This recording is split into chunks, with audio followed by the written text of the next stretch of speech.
Hoje eu tenho para apresentar para vocês um daqueles autores que talvez seja um dos mais clássicos, um dos mais conhecidos e que as pessoas leem muito, as pessoas gostam. Na verdade, as pessoas leem desde a antiguidade, passando pelo Renascimento, passando por Justo Lipsio, que lia muito esse autor, que é Sêneca, né? Lipsius, ele lia muito Sêneca e, de uma certa forma, ele foi muito influenciado pelo estoicismo pelo círculo estoico que ele funda no Renascimento. Bom, Sêneca então é aquele autor que realmente as pessoas têm uma grande simpatia. Tem uma grande simpatia, especialmente agora no século XX, século XXI, porque ele não é sistemático, né? E as pessoas, é aquele tipo de literatura muito próximo daquilo que nós chamamos hoje de autoajuda. Você pega um livro, você pega sobre a brevidade da vida e você começa a ler aquilo ali como se fosse realmente um livro de autoajuda. É como se você estivesse lendo Paulo Coelho. É como se você estivesse lendo Brida ou alguma coisa do tipo. É como se você pegasse da Ira ou da Clemente e começasse a pensar que aquilo ali, de uma certa forma, aquele livro escrito por um homem que viveu no século I depois de Cristo, de uma certa forma, aqueles escritos, aquelas ideias, fazem parte da problemática do homem do século XXI. Que realmente, você pode mudar o governo, você pode mudar a cultura, você pode mudar todo o ambiente, mas a problemática é sempre a mesma, quer dizer, como fazer com que nós nos tornemos pessoas mais felizes. Essa é a pergunta fundamental de Sêneca, e não só de Sêneca, né? De vários autores lá de trás, né? Todo mundo se pergunta a mesma coisa. É claro que para um autor estoico, isso tem um peso maior, né? Especialmente um estoico tardio, onde a preocupação dele não é a sistematização, não é como Crisipo. A preocupação de Sêneca, assim como Marco Aurélio, a preocupação dele é com relação a estabelecer respostas para problemas práticos da vida.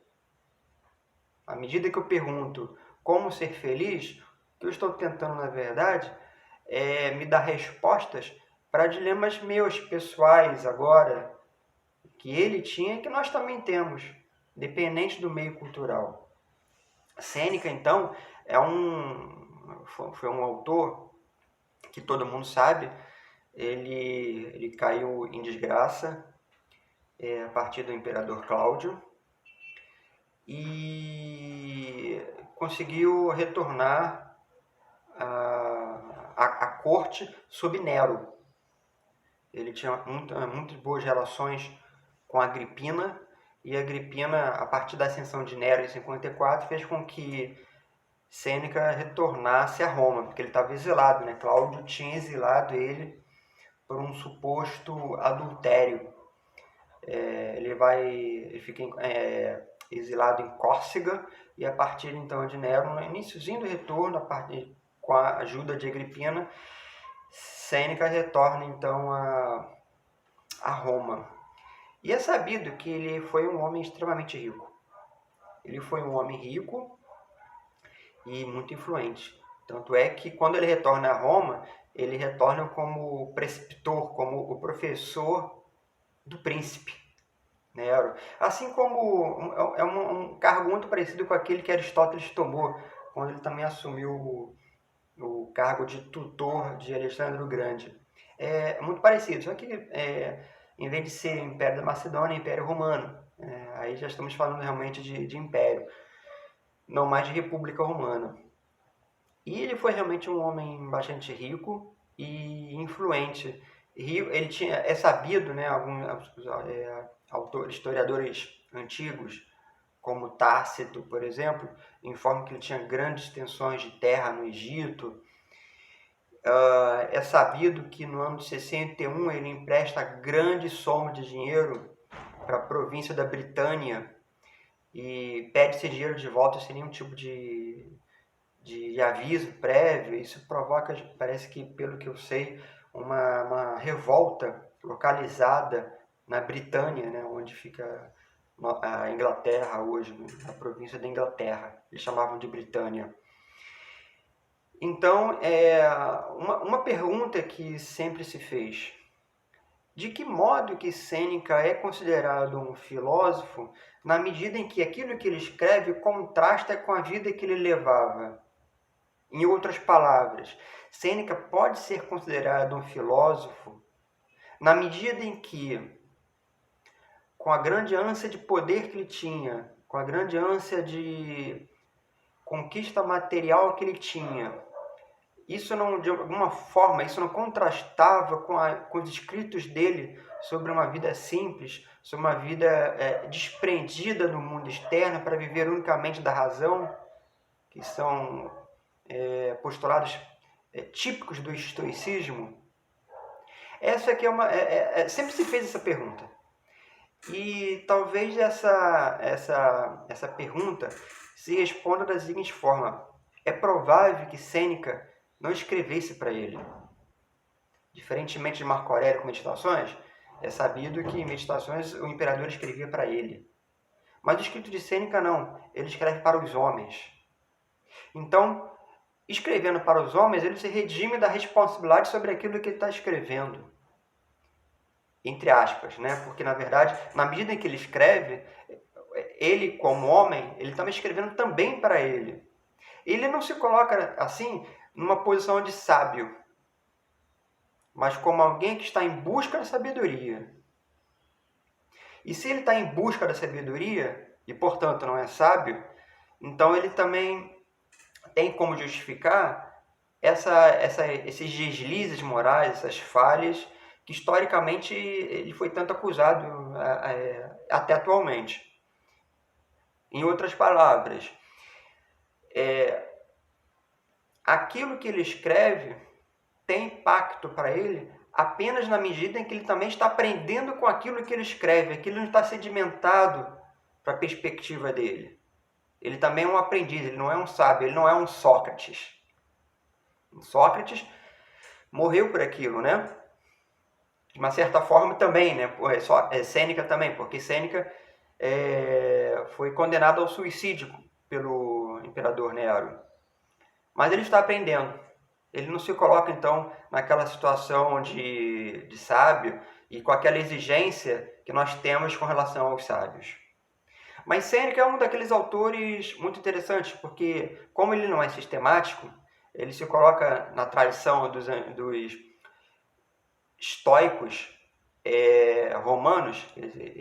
Na verdade, ele tem uma lição de vida, uma lição de ética, né?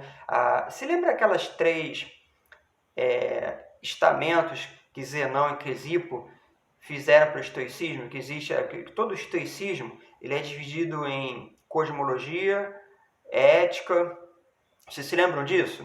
Na verdade, a parte principal que Sêneca e todos os humanos vão se preocupar é realmente com a ética. Isso é muito explícito, não só com Sêneca, mas com Epicteto, Marco Aurélio e Musônio Rufo e por aí vai.